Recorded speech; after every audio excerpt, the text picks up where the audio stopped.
Welcome to a Teaching Thursday. Thank you, Neha, a martial maiden, for having us.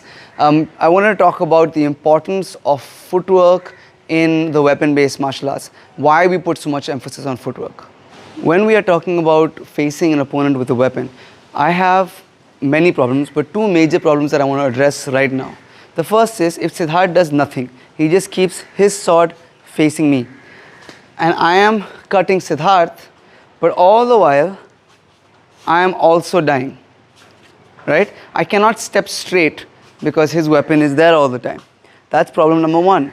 Problem number two is that if let's say I am going empty hand, right? If Siddharth just moves, puts the sword by the side, and I am fighting Siddharth, boxing or Muay Thai, something, for me, this would be the extent of my range. From here is where my rear front kick can reach, right? So this is, I need to be able to cover, essentially, combatively, explosively, from here to here, this much distance.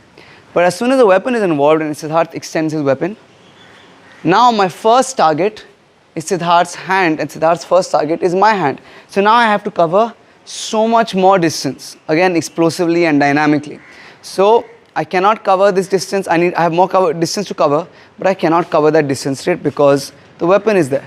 That's why in the beginning of almost every FMA art, we focus so much time on stepping out of center line to step back in, instead of just stepping straight. That's why we spend so many hours on your open triangle footwork, your closed triangle footwork, and in PTK, at least if you're training with me or if you're familiar with me, we spend so much time on what we call ranging footwork, which is your 4 directions footwork, where you're moving your head, you're moving your body or center line, and then bringing it back towards center line.